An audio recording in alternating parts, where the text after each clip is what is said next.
Apologies again for the delay. This prescription won't cure you, but it will nourish your body and calm your mind. Very well. The fate of a long-life species is inevitable, even with the best doctors. You're Mara-struck? I don't see the symptoms in you at all. What with the incident on the Law Fu, I've treated a number of Mara-stricken patients recently. They all presented with signs of incoherence, delirium, or frightening physical mutations. You don't seem to have any of that. I made a deal that allowed me to retain what life I had left in me. I may be sane, but one thing is certain. My mind is already at its limit. And yet, I still have many unfulfilled wishes, and plenty of unfinished business. I see. So you've learned to live with your illness. I can't help much with issues of the spirit, but the medical records do mention that calming the mind is a way to heal the body. If you're able to forget about the past, there might be a chance for your symptoms to regress. Really? How unfortunate. My hatred overshadows my other emotions. I chose to hold on to it, to embrace it, and to use it to maintain my existence. All I have left are the sword in my hand and my hatred of the past. If I am without either of them, I would fall into an empty void. Thank you for your advice, Dragon Lady. Meeting you has provided more healing than any kind of medicine or remedy.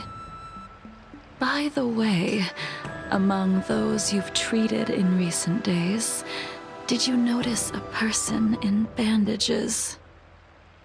Bandages? That's a vague description, you know. I'm not sure.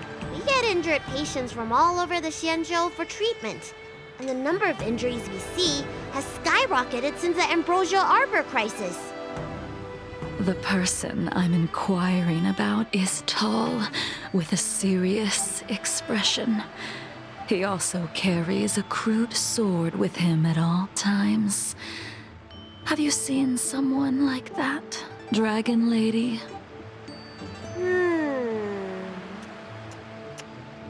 Oh, yes! Someone came by today that matches that description. He must have suffered some kind of sword wound. He had a strong scent of blood, though from the way he behaved, it must have been fairly minor. He didn't even take the medicine I prescribed. He's probably looking for a different kind of medicine. Well then, it would seem that everything is in place. Let's go meet our old friend.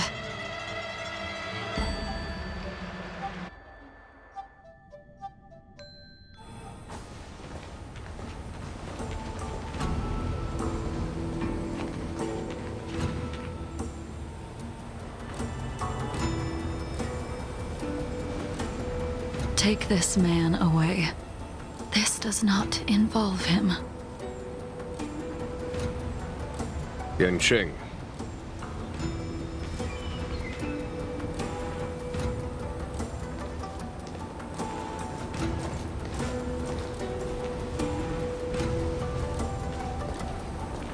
And so, everyone is present. I never thought the High Cloud Quintet would be able to gather again in the same place after hundreds of years. If I remember correctly, the five of us made a promise here 7 centuries ago. We promised that no matter what happened, we would gather here together and share a drink. How sad that Scale Gorge waterscape remains empty while the world continues to turn. Some of us have been reborn, while others were denied death. Some have become criminals, while others can no longer fulfill their promises. And in the end, our friendship is no more. Soon, I will be shackled and tried. This will be the last you see of me. This is why I sent out the invitations before departing, hoping that everyone would be gathered here for my final farewell.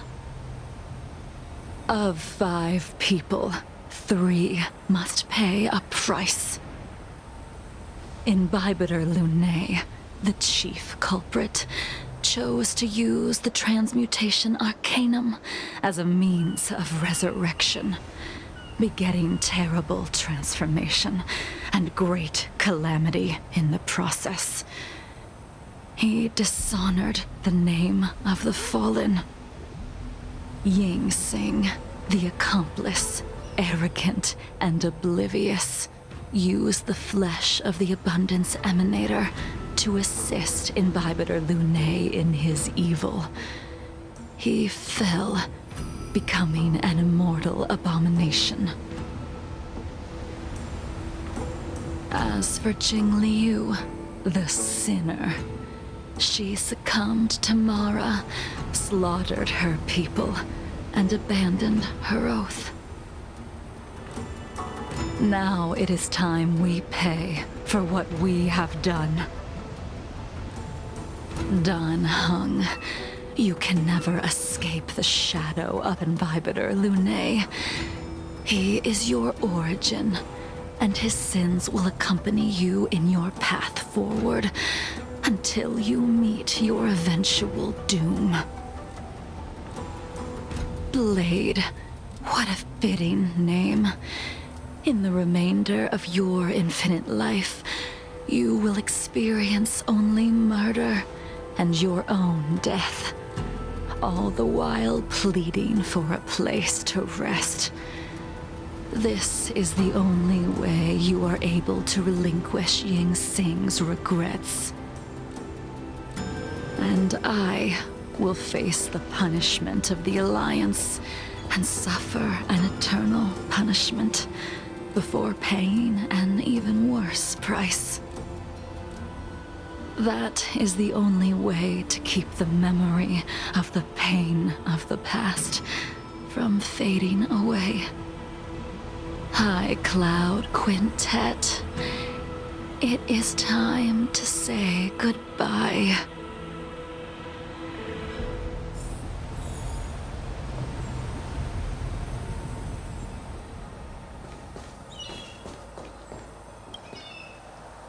A wineless gathering, accompanied by only sadness and bitterness.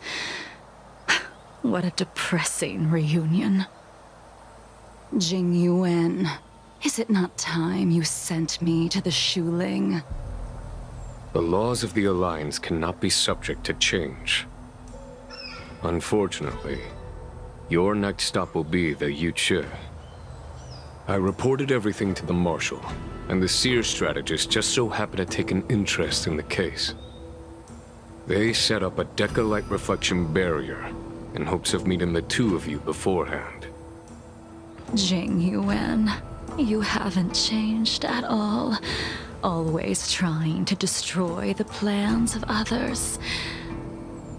But in the end, whether it be you, me, the Cloud Knights, or the generals of the Rainbow Arbiter, we are all just pawns in a game of the gods. I am sick and tired of treading on a predetermined path. No matter, I will deviate if you insist, but this does not change how things will end. Ultimately, I will stand on the side of victory. Then I shall see this gamble through. Wait. Jing Liu, before you leave, you still owe me my due. I have tried. Besides inflicting more wounds on your body, there is nothing else I can do for you. The immortality that you possess is not something that can be dealt with so easily. I am sure Destiny's slave already told you that the swords of mortals are incapable of killing someone with the flesh of an emanator. He did. But you still owe me the attempt.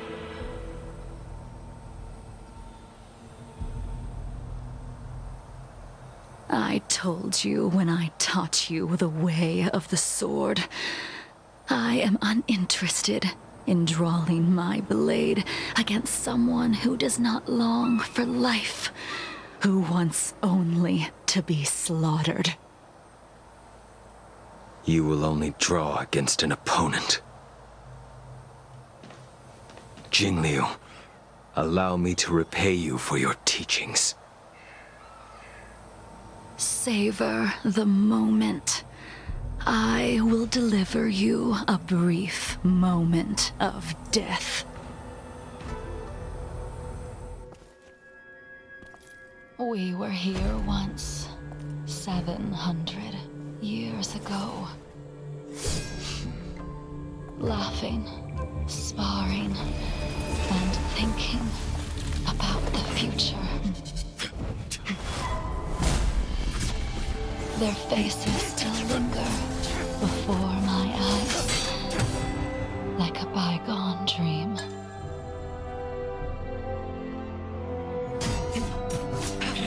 I thought those joyful days would flow indefinitely before us, like a Ciancho lifetime. Yet, dreams will eventually fade like clouds from the sky.